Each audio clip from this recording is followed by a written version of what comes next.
كده انا طلعتهم اهو.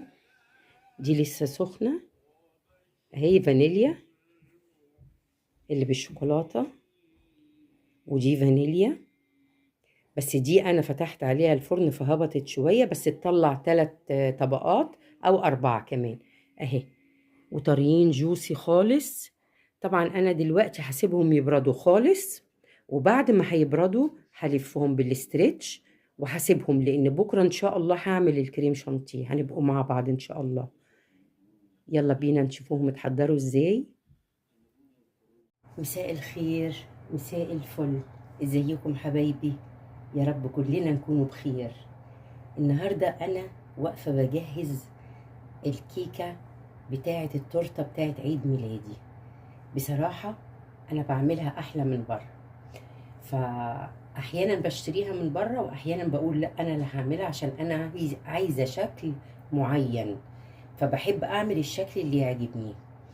معايا دلوقتي إيه؟ كيلو إلا ربع سبونج، كيلو إلا ربع سبونج. معايا محسن اللي هو بتاع السبونج، معايا خل. على النص كيلو سبونج بيبقى 6 بيضات، انا عامله كيلو الا ربع يعني 9 بيضات، معايا 9 بيضات، فانا هبدا احطهم هنا التسعه.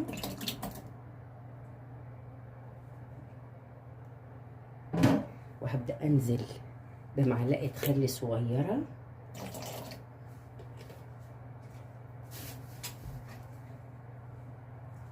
كوب الا ربع ميه،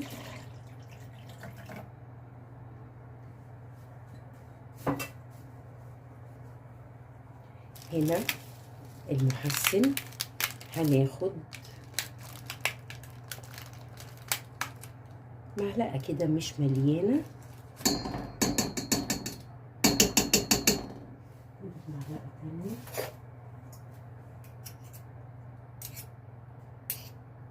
طبعا تكوني مشغله فرنك. انا هعمل واحده فانيليا وواحده شوكولاته، انا ببدا بالفانيليا دلوقتي وبعدين هنعمل بالشوكولاته، وهي نفس المقادير، كيلو الا ربع برضو سبونج و9 بيضات. كده احنا نزلنا بالسبونج اهو، و9 بيضات والخل والمحسن، وهو يعني ما فيش حاجه زياده. تشغلي فرنك على درجه حراره 180 لو بيوزع الهواء كويس. معلش يا جماعه والله عندي برد، هتلاقوني من حين لاخر كده زي بكح. اقلب كده بس عشان ما يطيرش. تشغلي فرنك على 180 لو بيوزع الحراره وفرنك كويس هتشغليه من تحت، بس الفرن ما بيوزعش الحراره كويس هتشغلي من تحت ومن فوق. الصينيه بتاعتك هوريكي دلوقتي انا عامله الصينيه بتاعتي ازاي، عشان لما بنيجي نحط في المضرب بتاعنا على طول بيطير ويبهدل الدنيا بصراحه. كده حلو قوي. نبدا بقى نحطه في العجان، بس طبعا انا مش هدوشكم، انا هحط كده قدامكم اهو، لان كده احنا حطينا المقادير كلها.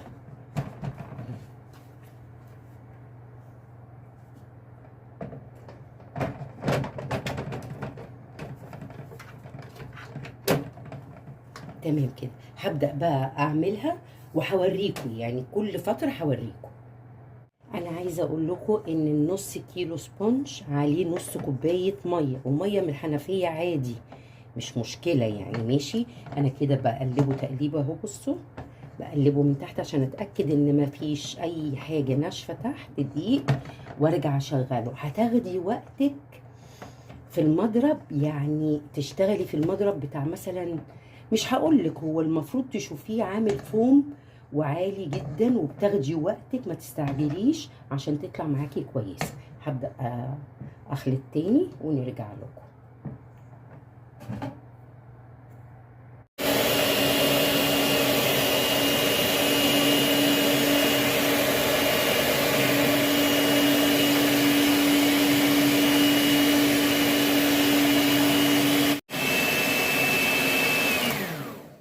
كده انا خدت كفايتي في الوقت بتاع المضرب.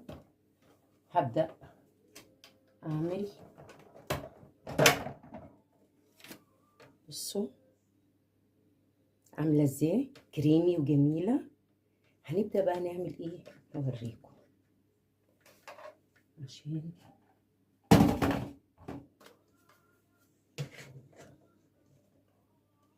طبعا لازم تكوني شايله الفيشه من المضرب. ليه بقى؟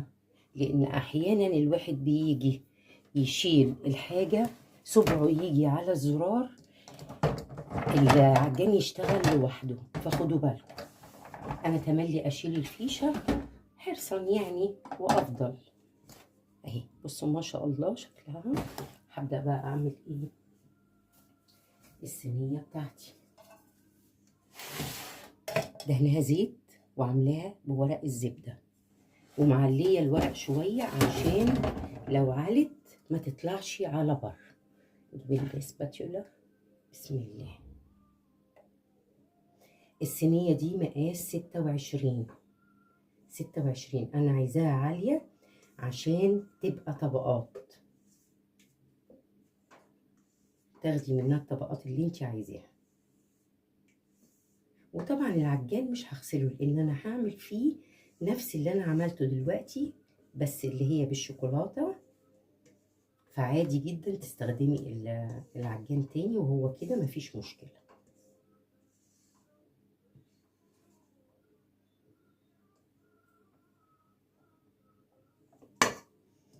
انا هبدا اعمل ايه بقى، هبدا اضربها ضربتين كده. امسح ايدي كده. ما هي الاسباتولا الرفيعه دي هبدا اعمل لها كده بس اطلع الهواء اهي. بعود خشب بخله باي حاجه.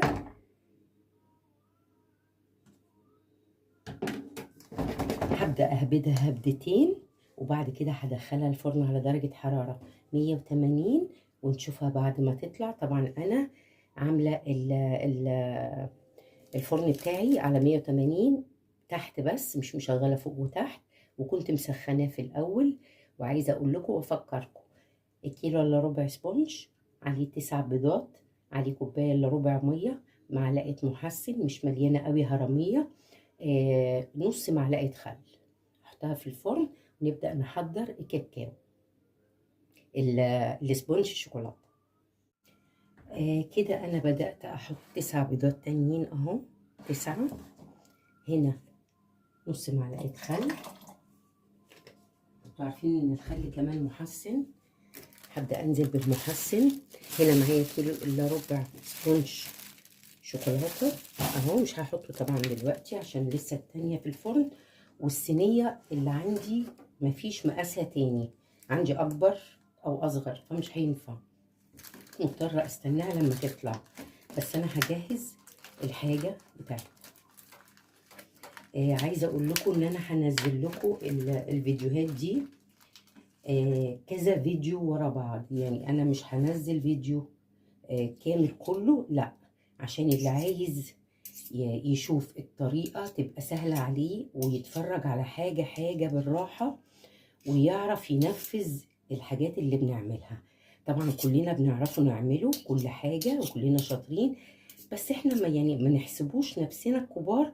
في بنات صغيره بتحب تتعلم، فاحنا اذا كان واقفين بنقول وبنفسر الحاجه مره او 2 أو 3، فده عشان البنات الحلوه الصغيره اللي لسه ما اتجوزتش وبتتعلم. فانا هنزل لكم الفيديو بتاع السبونج الاول، وبعدين هنزل لكم الكريم شانتيه، وبعدين هنزل لكم طريقه التغليف بتاع التورته بقى. يعني فيديو هنزله لكم. انا كده حضرت، بس ما حطيتش برده الميه دلوقتي، كوبايه الا ربع اهي عشان كيلو الا ربع سبونج. فانا هستنى بقى لحد ما الكيكه تطلع. كده بقى انا هنزل بكوبايه الميه، كوبايه الا ربع مش كوبايه، عشان ايه محدش يغلط. وهنا معايا النص.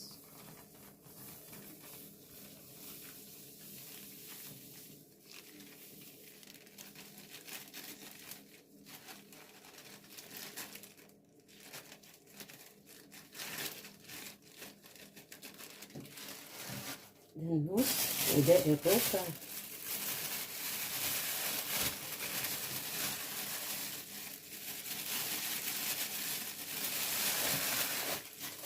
وزي ما عملنا في الاول هنبدأ نقلب كده عشان برضو ما يطيرش ويبهدل الدنيا اهو كده.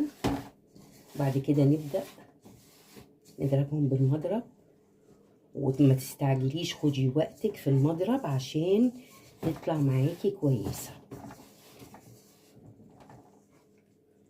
كده اهو.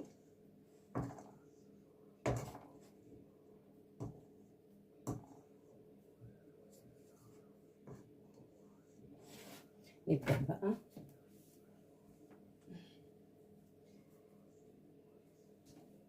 نحط العجان ونضربها.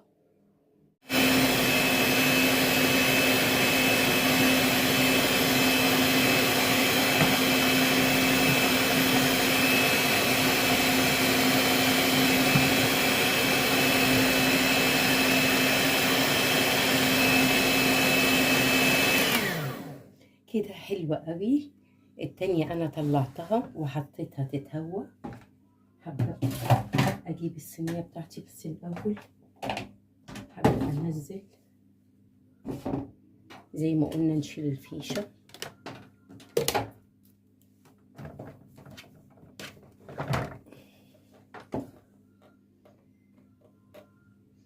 بصوا الكريم ازاي.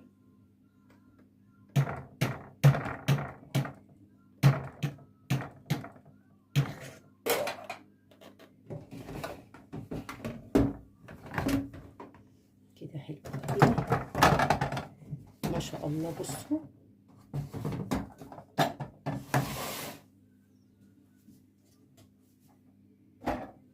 طبعا الصينية انا كررت فيها ورق تاني نضيف.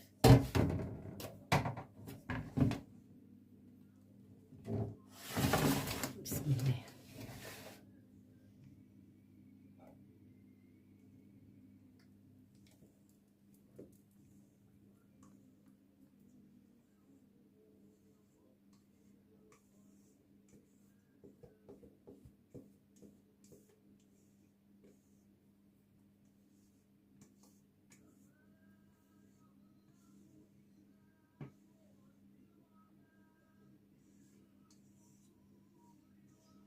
طبعا لازم تسيبيها تبرد خالص، اللي بتطلعيها خالص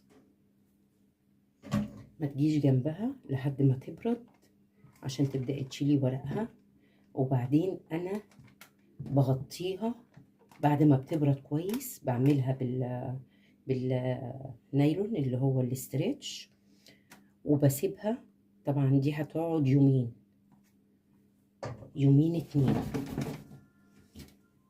يومين لفاها يحطها في التلاجة زي ما تحبي، الجو ساقع يعني عادي لو سبتيها بره. وبكرة هيبقى الكريم شانتيه، بعده التغليف والتزيين. كده هدخلها في الفرن ونرجع نشوف مع بعض.